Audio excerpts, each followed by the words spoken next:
and welcome to Live Your True Story. This is your host, Mee Ok, and we're going to be exploring the lives of people who discovered their true path and are living very unique lives because of it. Not only are we going to be learning about the very interesting things that they're doing, but also learn how they broke from the mold and decided to take the adventure of living their own lives. Today's guest is Chris Ryan, the New York Times bestselling author of Sex at Dawn, which was followed by his second book, Civilized to Death, which challenges the myth of progress in modern society. He's also host of the podcast, Tangentially Speaking. He came into my life just as I thought I was going to be leaving it, when I was hopelessly in agony with an autoimmune disease, ready to euthanize since my doctors were unable to offer me any hope. We met at an opportune time. As you will hear in our conversation, our chance meeting ended up saving my life. He's often been a guide, a mentor, and a teacher for me, and always a very good friend.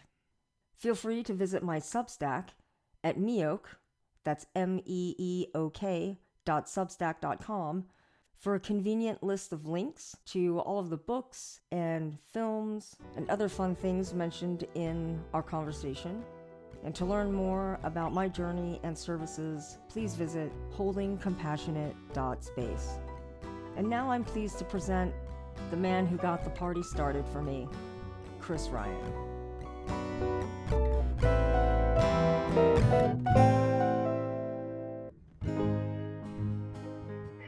Hey, Chris.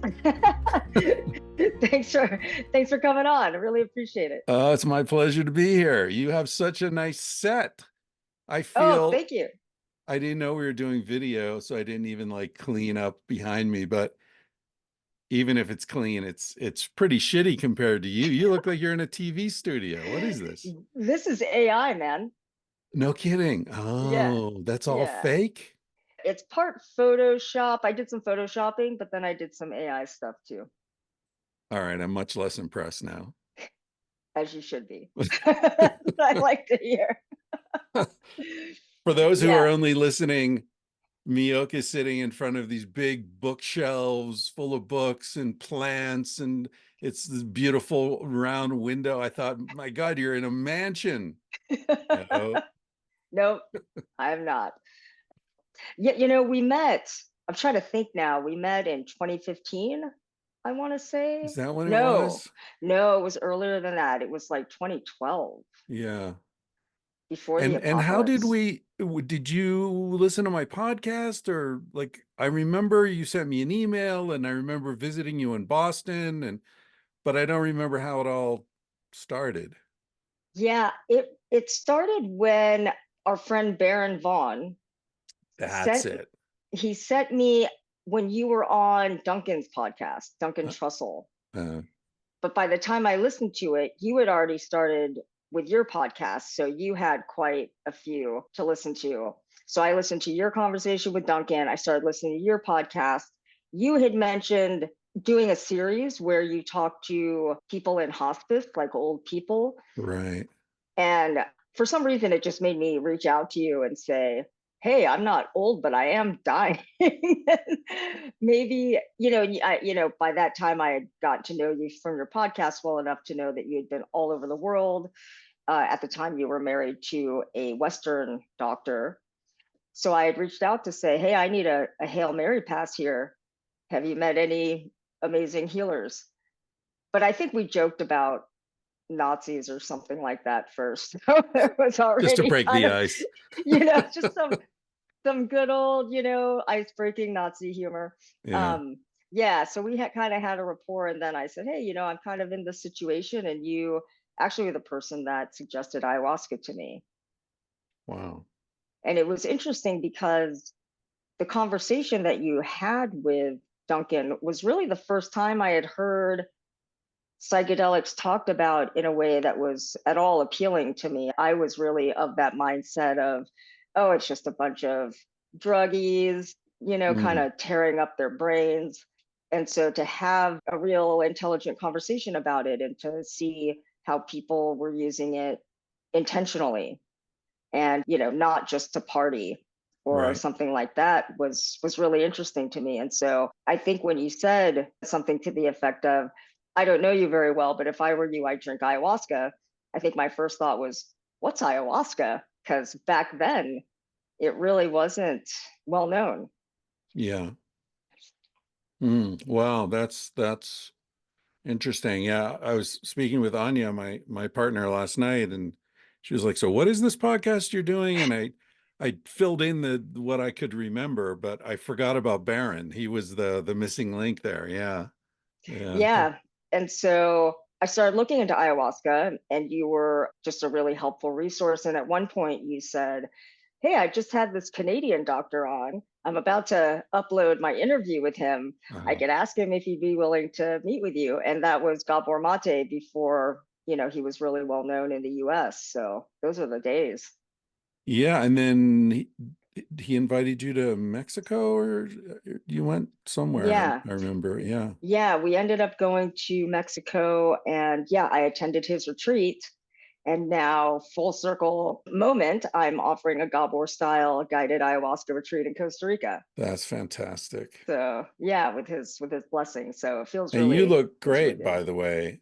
Oh, I thank don't, you. I mean, I've seen photos over the years, but I don't think I've seen you like in action maybe since you were living in Boston, is that right? Yeah, yeah. Yeah, You came to see me in my little Section 8 apartment right.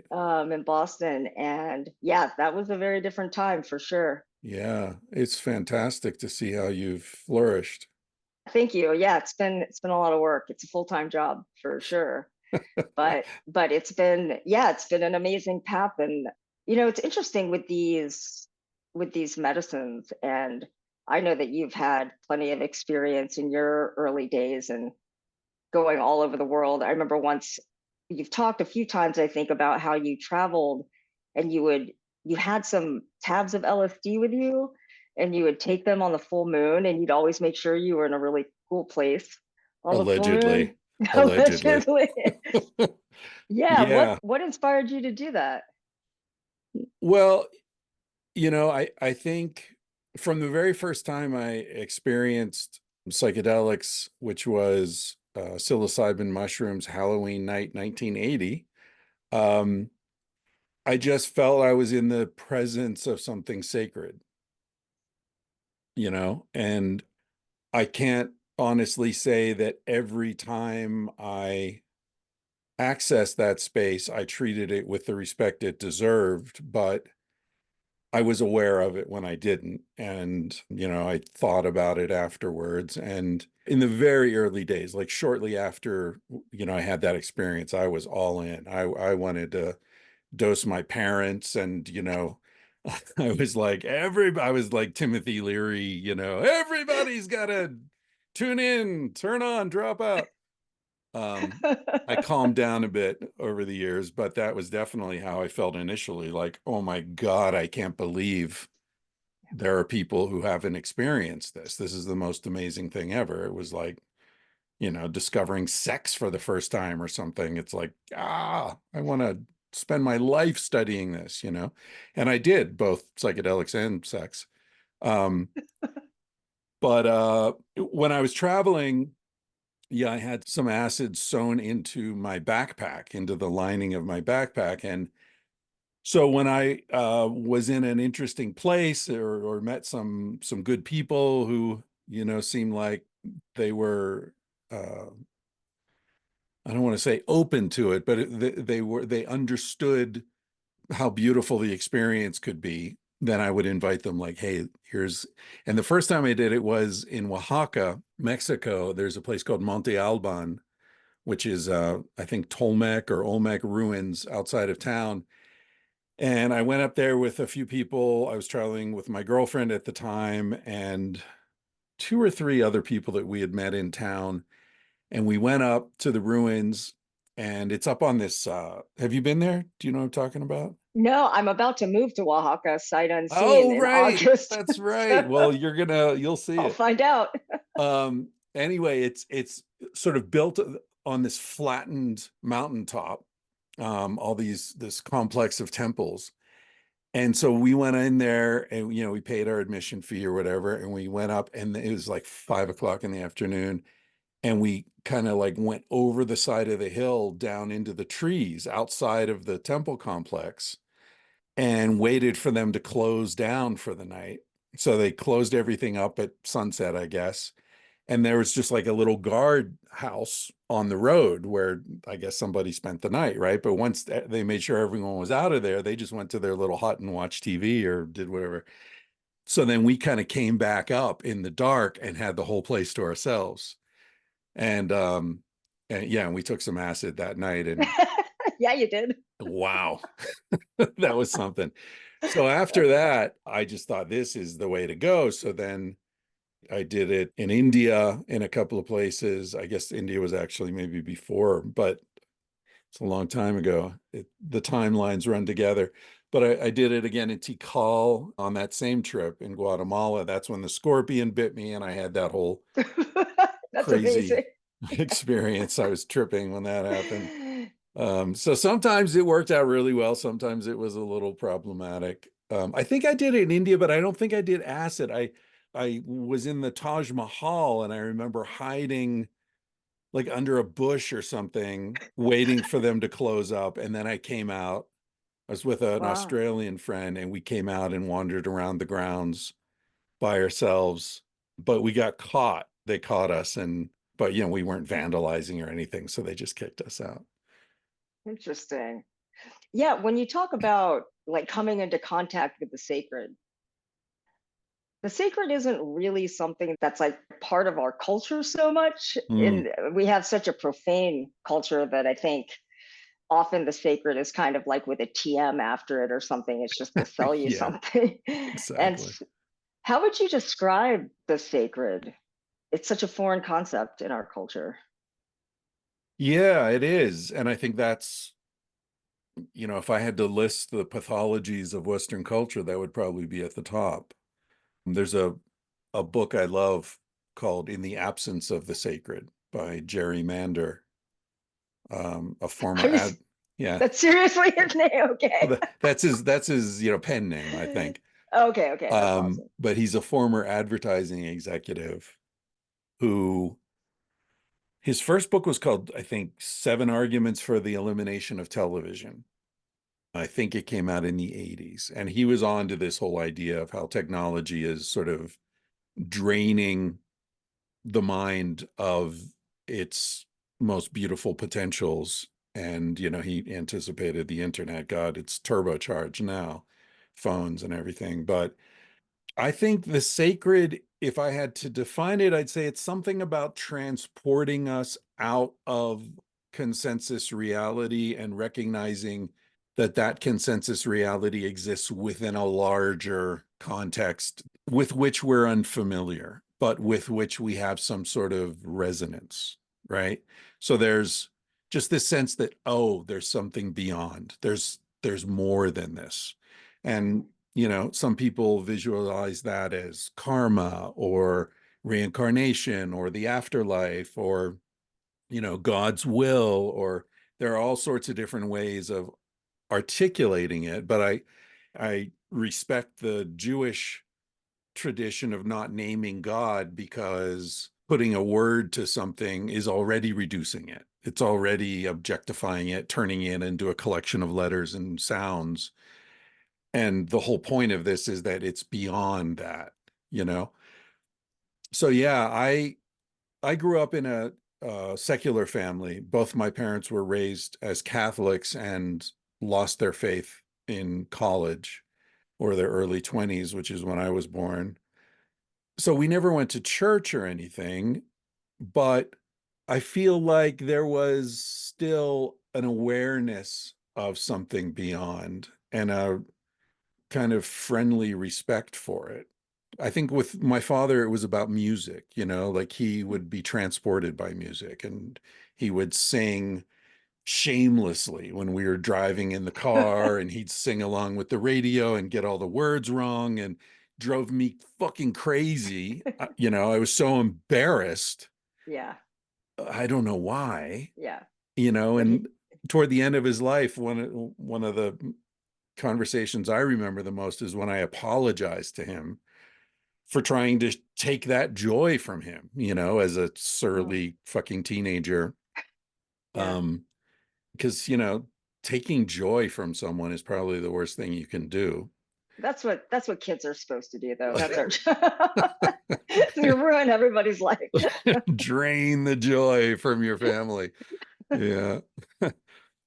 Yeah. So yeah, to me, that's what sacred is. It's a reminder that this is all happening within a circumscribed context of consensus reality, but there's much more than that. Yeah, I would say that was my first experience with ayahuasca as well. I went in really as a stone cold Richard Dawkins atheist, perhaps equally as annoying. And there's a guy who when I drains the joy from everything. Oh yeah, it's so apt that he's British as well. But yeah, it's like you see the thing that can't be unseen, and it does really change you. And how would you describe the Chris before that moment and the Chris after? Oh,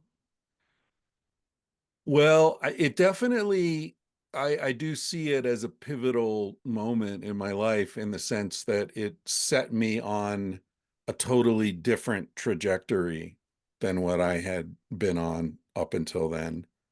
Yeah, because you were like an Oxford bound young man, weren't you?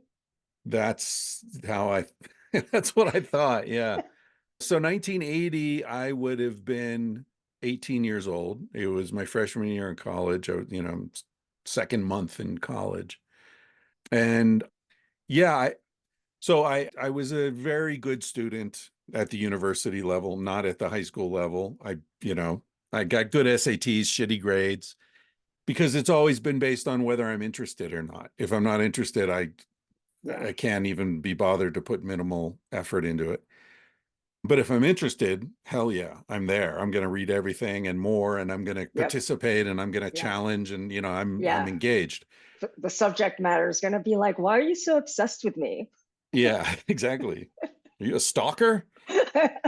So I did really well in college because I could choose my own courses and my own professors and all that. Yeah. So I was Yeah. like really doing very well and getting a lot of great feedback. And I was friends with professors, and one of them was a guy named Andrew Harvey. You may have heard of. He's sort of a spiritual teacher.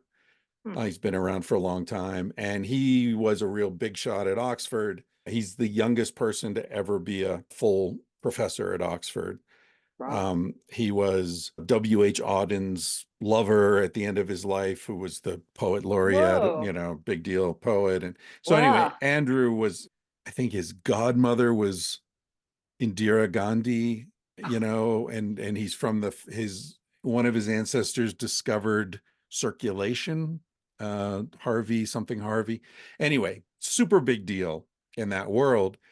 And we were good buddies, and we used to hang out a lot. And he was like, dude, Oxford, like a letter from me and you're in. You go there, you do your PhD, you can stay at my rooms because you have rooms for life at Oxford, and you're all set. You come back to the States with a PhD from Oxford, you get a job at Princeton, you'll be tenured by 27, 28, boom, you're done. That sounded great to me. Like I get to teach this stuff. I get to teach Hemingway and Conrad and Melville and all these great writers that I love so much.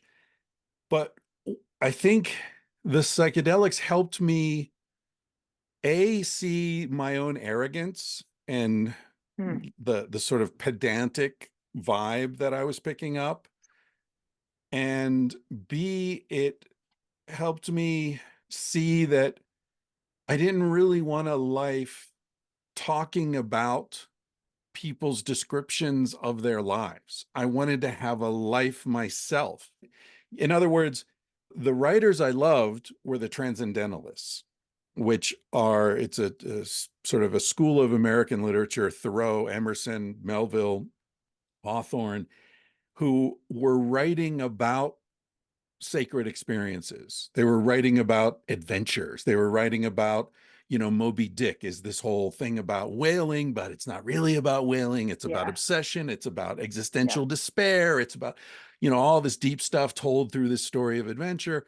Joseph Conrad, all his books are like that. It's out, it's exploring, it's going up the Congo, it's in Southeast Asia. He's out there living a life, and then he writes a story about it. And I'm setting myself up to read these stories and talk to students about. So now I'm like 5 steps removed from the actual experience, you know? Yeah, yeah. And I think what psychedelics really helped me see was like, no, dude, you want to have the experience itself, not descriptions of descriptions of descriptions of experience. It's like a Xerox copy that just fades the more copies you make of it, you Yeah. know? So yeah, I would say, you know, that set me off where I was like, okay, I'm not going to sit around and read about adventure. I'm going to fucking hitchhike to Alaska and get a job on a fishing boat, right? Like, which is straight out of one of the books I was reading. And then that really changed everything. Once I did that and was out, you know, people were taking me home to their house for dinner. And I remember this one woman in Bend, Oregon. I was coming back from Alaska, and I had these rubber like boots that come up to your knee. I forget what they're, waders or something like that, that I was wearing in the cannery where I was working. And I slept with a woman I shouldn't have slept with, and her boyfriend got back at me by burning my hiking boots. So I only had Shit. these rubber boots, and I was hitchhiking from Seattle down to San Francisco. And this woman in Bend, Oregon was like, she picked me up. She let me spend the night at her house, take a shower and everything. And the next day she was driving me out to the highway to continue my trip. And she's like, dude, I'm buying you some shoes. Like, let's get you some shoes. This is ridiculous. You're wearing these fucking rubber waders on the highway. Nobody's going to pick you up. You look like a Yeah. lunatic. I remember her last name was Love. I don't remember her first name, but I remember thinking, it's so great. This woman whose name is Love, like, showed me this love. But point being, I met all these amazing people who had no idea who Hemingway was or Melville. Were never going to read Moby fucking Dick, and weren't intellectuals, and were not impressed by me talking about how I was going to go to Oxford. And but they had really good lives, and they were really good people. And I remember one guy picked me up. I don't know where. I was on my way to Alaska at that point, and maybe it was in the Yukon. I don't know, but he took me home, invited me to dinner. I met his wife and his kids, and he had these dogs, and he had built his own house, and the dogs were cool, and his wife was great, and his kids were nice kids. And I just remember thinking, like, this guy's got it so dialed in. But if he showed up in my world, back at my liberal arts college with my fancy professor friends, they would look down at him as some kind of ignorant, common, you know, just a blue collar nobody. Yeah. But this guy's way happier than they are. And, you know, when a fuse blows in their apartment, they call an electrician. They don't even know how to turn the fuse back on. They're helpless, but they're so proud of themselves because of this abstract knowledge that they have that has no practical application in the real world, right? And so I was just out there with all this like brain power that I realized wasn't helping me and wasn't really of use to anyone. And that the thing that I wanted to cultivate was in the heart, not in the brain. And that's what I needed. And that's what served me well when I got into a stranger's car, or, you know, when I got busted in Fairbanks and went to prison for a long weekend. And like, it was the openness of heart that I was just really learning. And I think, to get back to your question, I think psychedelics, you know, it's like with ayahuasca, people often say it shows you what you need to see. It pulls your direction where your consciousness needs to focus. And I think what I felt was like this heart opening, this love, this gratitude, this joy at life that I was squeezing out in the rest in my intellectual life. that I was just becoming this arrogant, pedantic, superior shithead. And so it really pulled me toward the heart, I think. Thanks for listening to the free part of our conversation. To listen to the rest, become a paid subscriber over at my Substack at meok, that's MEEOK, .substack.com. See you there.